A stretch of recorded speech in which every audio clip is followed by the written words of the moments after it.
Ya,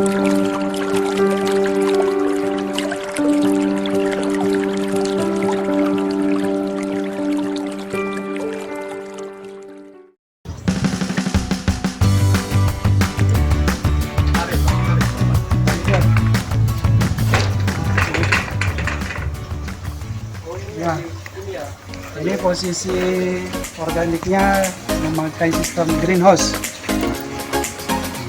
Greenhouse sekitar ukurannya 3 kali 1 meter. Nah, bisa kita lihat ke dalam nanti. Ini adalah pembibitan. Jadi dari kecil pembibitannya di ruang greenhouse ini. Bisa kita lihat ke dalam.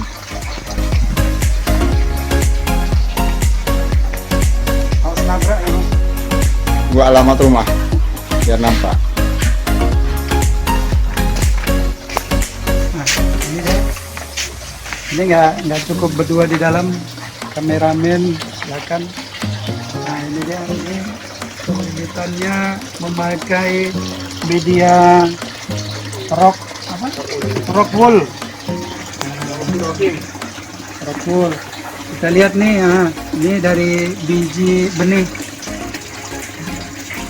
Dari benihnya belum tumbuh daunnya sampai sudah ada daunnya. Jadi kita lihat ini, kalau tidak salah dia selada ya Pak. Nih dia selada. Ini Pak Coy ini. Oh, Thailand. Ini Pak, ini apa Pak? Pak Coy. Pak Coy. Itu sawi putih. Oh, sawi putih. Oke. Nah, ini selada. Jadi yang di atas ini posisinya selada.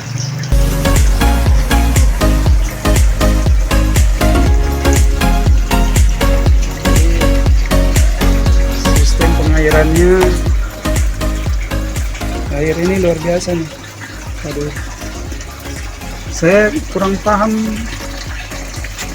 apa organik apa namanya,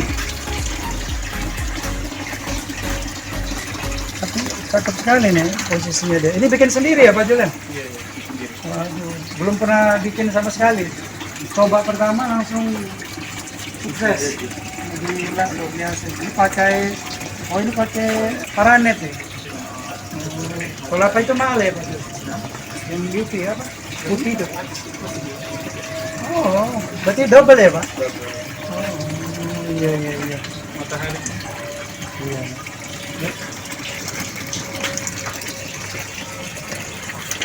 Ini kita pakai sistem hidroponik.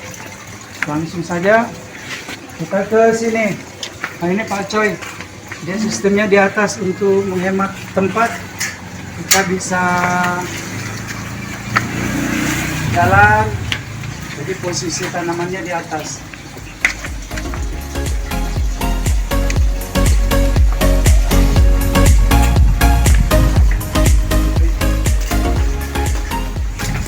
Ini mungkin sekitar 1 meter ini. 1 meter dapat pipa 1, 2, 3, 4, 5, 6, 7. 7 pipa. Satu pipa berapa Pak Jul? Berapa lubang? 34. Oh, lumayan nih. Ya, sini. Nah, ini dia kelas apa, bentuk sayuran yang unik nih. Saya pun baru lihat ini. Karena biasa kailan yang kecil ya. Nah, ini namanya kailan. Ada yang namanya cakailan. Berarti kailan ini agak besar daunnya ketimbang cakailan. Berarti emaknya lah, induknya katanya. Nah, boleh dilihat. Deketin, nah, ini luar biasa nih daunnya nih. Wah, segar bener, luar biasa. Langsung di sana. Nah, 1, 2, 3, 4, 5 tingkat. 1 tingkat ada 2. Luar biasa ini. Ini pembuatan pertama kali dari pemiliknya, tetapi sudah berhasil, luar biasa.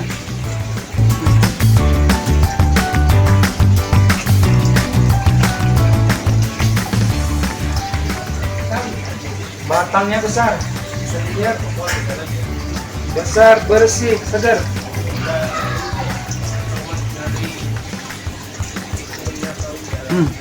Luar biasa, sangat higienis. Terus kita kembali ke hidroponik ini Pak Coy masih kecil-kecil, belum berkembang.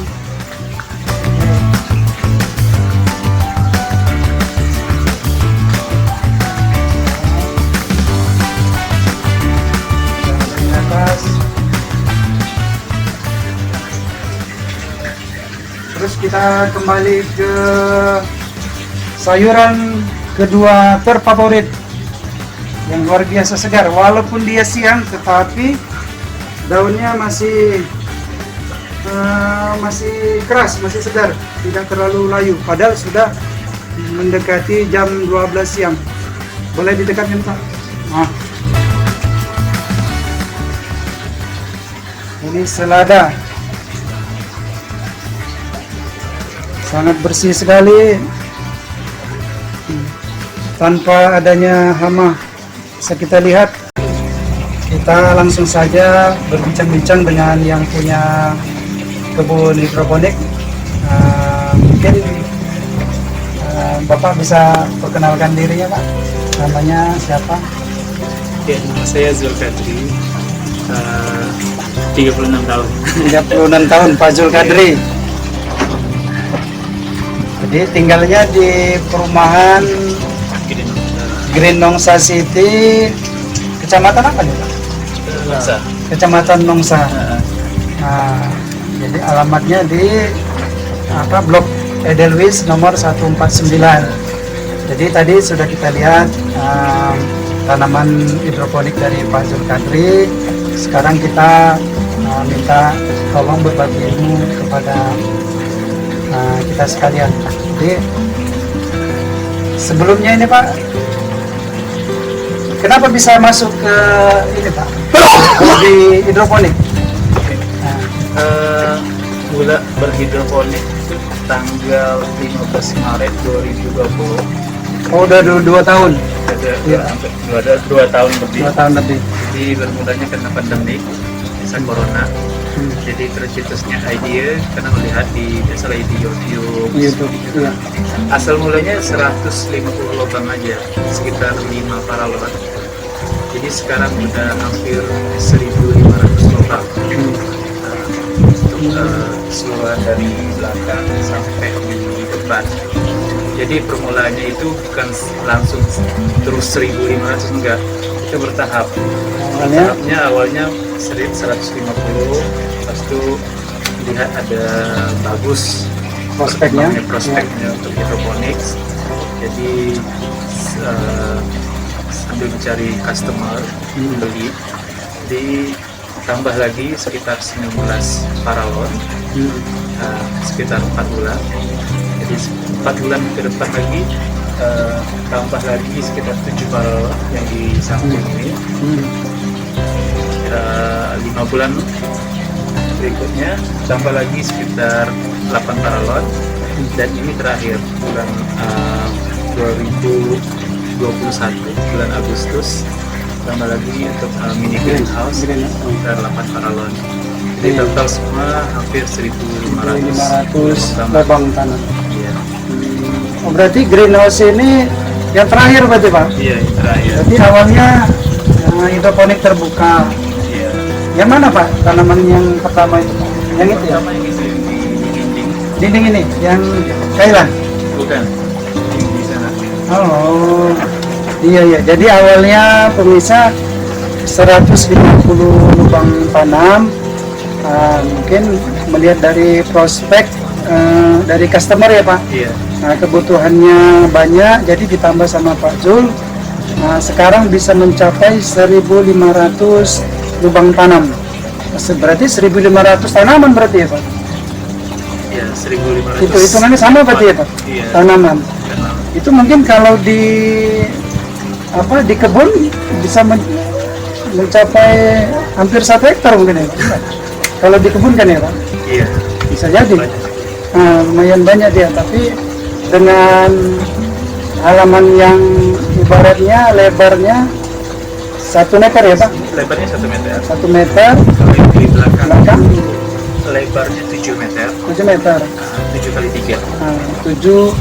7 kali 3 bisa mendapatkan 1.500 tanaman. Ini luar biasa. Di sini dengan di depan. Iya. Tapi sebelumnya belum ada pengalaman ya Pak? Langsung Belum. belajar, langsung bikin, dan hasilnya Belajar di YouTube, lihat di YouTube, ya, langsung aja bikin. langsung bikin. Nah, langsung bikin, lihat belajar dari YouTube dan dari kawan-kawan status Iya. di Facebook. Jadi tertarik juga ya dengan hidroponik. Iya, iya. Tapi selama bercocok tanam ini ada menemui masalah nggak Pak? Atau langsung Banyak, banyak ya Pak? iya, banyak namanya masalah. Yang penting sabar aja. Jadi masalah satu dari segi matahari, Pencahayaan. ya pencahayaan. Iya. Yang keduanya dari suhu, pasti dari kualitas airnya. Iya, iya. Kadang-kadang kalau di pagi hari itu kan air dari laut itu nggak bagus itu, terlalu banyak saporitnya, Iya benar. itu nggak bagus ya. Jadi itu ada permasalahan juga. Itu ada masalah dengan pH air. Iya. Jadi pH air itu sangat berpengaruh untuk proses pertumbuhan tanaman. Tanaman. Jadi pemirsa, hidroponik ini kan membutuhkan yang namanya media air. Jadi kebetulan di tempat kami ini mayoritas kita menggunakan air pump. Air pump, jadi air pump ini kandungannya pasti ada yang namanya kaporit. Nah, jadi kata Pak Jul tadi, kalau kita menggunakannya itu pagi hari, kandungan klorinnya itu besar ya Pak. Iya. Jadi dengan solusinya itu Kita masukin air itu di malam hari, sore, sore, terus bisa dipergunakan bisa langsung dimasukin di dalam tandon. itu semalaman apa gimana Pak? Enggak, Jadi kita masukin aja. Itu tandon kita yang warna biru itu sekitar 200 liter. 200 liter air. Oh berarti kalau malam hari kita ambil airnya dari air pump itu bisa langsung dipakai gitu Pak? Iya bisa. Oh gitu. Iya. Saya kira menunggu 1 malam bisa dipakai, rupanya kalau kita mengambil dari air pump itu di malam hari bisa langsung dipakai pemirsa. Nah jadi itu ilmu baru. Nah, dan kalau ibaratnya kalau saya di sistem tabulampot yang saya tahu, kalau kita mengambil menyiram tanaman kita itu airnya ini harus kita tunggu dulu semalaman untuk mengurangi kadar klorinnya itu turun ke bawah. Tetapi kalau hidroponik ini kita ambil malam saja, tetapi dia sudah bisa dipergunakan. Seperti itu. Jadi masalah kendala apa aja nih Pak di dalam hidroponik selain yang tadi masalah air, solusinya kan sudah ada karena kita menggunakan air pump. Terus dari segi hama Pak?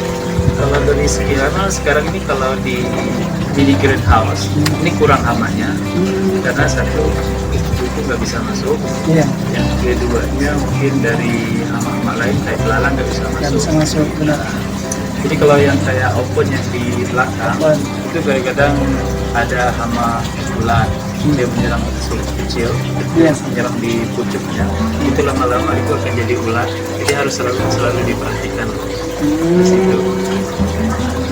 Berarti dia menyerang daun mudanya ya Pak? Ya, Itu dibikinnya keriting atau dimakan Pak? Dimakan. Oh dimakan. pucuknya itu habis dimakannya, jadi kualitas sayurnya udah ya jadi udah nggak bagus, lubang-lubang. Iya iya. Jadi itu kadang-kadang tergantung musim aja. Musimnya ya Pak. Kalau pemakaian obat hama, inseksida nggak ada ya Pak? Itu nggak pakai. Oh luar biasa nih pemirsa. Jadi saya juga punya teman, dia bertanam hidroponik, dia memakai obat hama. Nah, dan juga dia memakai seperti lem. Saya lupa namanya itu, dibikin di botol ya Pak. Iya. Jadi hama itu bisa lengket tuh. Nah di situ. Tapi kalau hidroponiknya Pak Zul ini tanpa pestisida.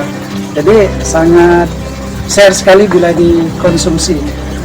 Jadi masalah benih ini Pak, Pak Jul ini memakai jenis benih apa Pak? Oke, kalau untuk selada, pakcoy, Ya. itu saya pakai benih cap panah merah. Kalau kailan, itu saya pakai benih New Basic NDS. Untuk pembeliannya saya beli di online, di Shopee ya. Setelah online pembeliannya. Iya, iya. Kenapa Bapak milih ini Pak? Apa cap panah merah sama itu? Cap panah merah itu kualitasnya bagus. Nah, dulu saya pernah coba di merek lain, tapi pertumbuhannya nggak bagus. Jadi sekarang saya lihat di review-review yang dari online, dari kawan-kawan hidroponik yang di Batam, kebanyakan orang pakai cap panah merah, dan memang kualitas sayurnya bagus. Ya, dari segi ketahanan dari penyakit juga ya Pak ya? Dan pertumbuhannya. Ya, pertumbuhannya bagus. Oh gitu. Pertumbuhan, Iya, iya. Jadi di hidroponik Bapak ini berapa tanaman Pak? Yang Bapak tanam? saya ada tanam selada, Selada, pakcoy, pakcoy, Thailand. kailan. Bukan baby kailan ya Pak? Bukan. Kenapa enggak ini Pak? Bikin yang baby kailan? Apa ininya? Nggak pernah. Memang dengar. belum pernah dengar? Belum pernah dengar. Oh, gitu. Dari Karena saya termasuk yang hobi makan di ini nih, di warung ayam penyet. Biasanya saya favorit sama baby kailan. Makanya mungkin saya agak kurang gaul. Jadi kailan ini saya baru lihat, daunnya luar biasa besar dan warnanya itu menarik sekali dia. Nah, jadi peminatnya banyak juga Pak kailan. Iya, banyak. Oh gitu. Jadi kalau satu yang tinggi itu ada 1, 2, 3, ada 5, itu sekitar 15 kilo lah panen. Saya selada ini hampir 20-25 kilo panen setiap bulannya. Lumayan. Jadi masalah penyemaian ini gimana Pak? Mungkin bisa langsung kita ke sini Pak. Bapak ini kan.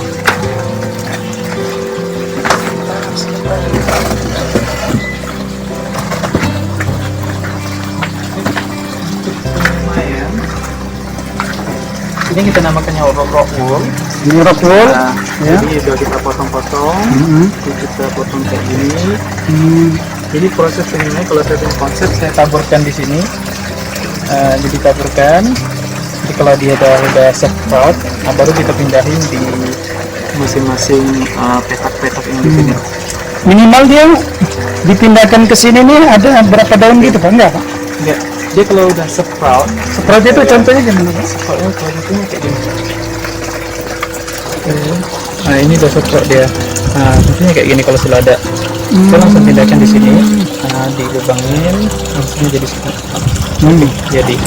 Nah, gitu. Jadi prosesnya itu kalau selada saya semuanya malam, besok pagi dan besok paginya baru dipindahin. Pindah. Nah, karena kan akan sprout. Terus pindahnya ke sini Pak? Oh ini sama ya Pak? Ya. Sama ini? Jadi ini prosesnya dari H1 sampai 7 7 hari, kita prosesnya di sini. Jadi kita nggak kenakan nutrisi. Jadi kalau contoh udah berdaun 3 atau 7 hari ke atas sampai ke 14 hari baru kita pindahin di proses peremajaan di sini. Ada apanya Ini ada airnya? nutrisinya. Perairan? Iya. Ini isinya ada nutrisinya. Berarti 7 hari ke atas baru ada dia perairan air ya Pak? Oh Nah, gitu. untuk ppm-nya sekitar 300 ke 500 ppm. ppm sekitar 300 sampai 500. Betul. Oh udah dikasih pupuk deh nih Pak. Iya. Masa 7 hari murni. Murni pakai air biasa silam. Oh gitu. Terus pemindahannya ini gimana Pak?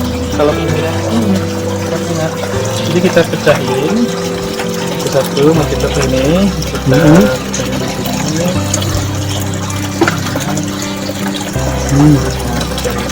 Oh diambil. Masukin satu, dimasukin. Langsung digunting. Oh gitu. Jadi seperti kita Oh, ada lubangnya nih. Ini nanti akarnya keluar ya, Pak? Ya, di sini. Oh iya, ini dia. Ya. Inilah yang menyerap. Ini akan prosesnya di sini. Jadi kalau sudah proses di sini, kalau selada itu dia punya ppm itu ke 800 ppm. Dia nggak boleh lebih dari ini, nanti pahit. Oh gitu. Berarti pemirsa, selada ini ppm-nya batasnya di 800. Kalau di atas 800, rasa dari daun itu pahit.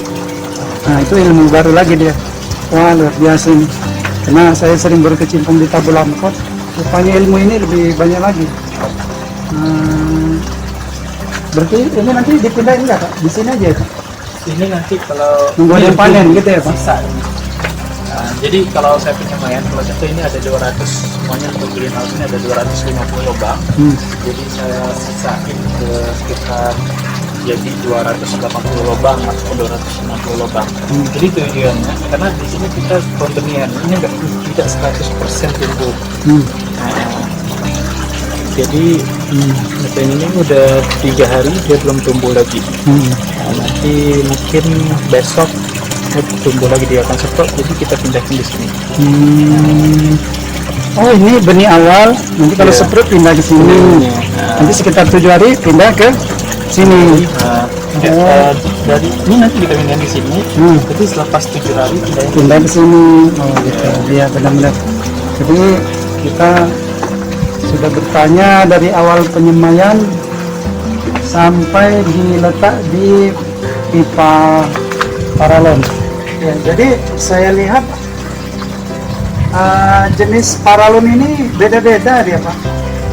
Ada yang dia datar nih, ada yang miring, ada yang miring sedikit.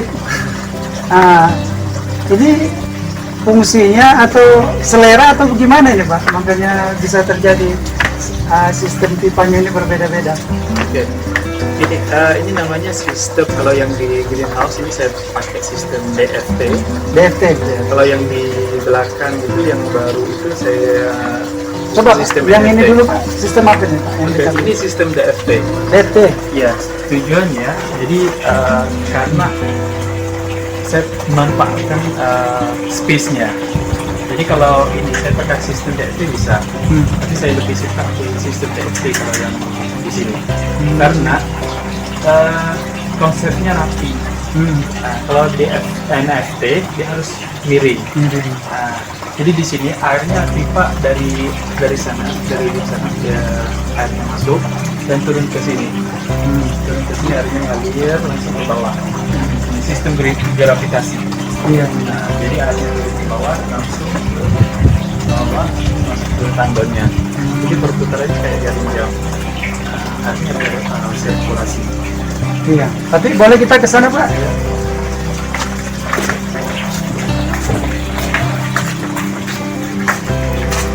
Ini air keluar. Nah, ini air keluar dari sistem DFT tadi ya, Pak? Ya. Airnya langsung ke sini. Ini tempat sirkulasi air. Saya pakai net kayak gini, satu untuk pengairan udaranya bagus, dan keduanya untuk mengurangi nyamuk.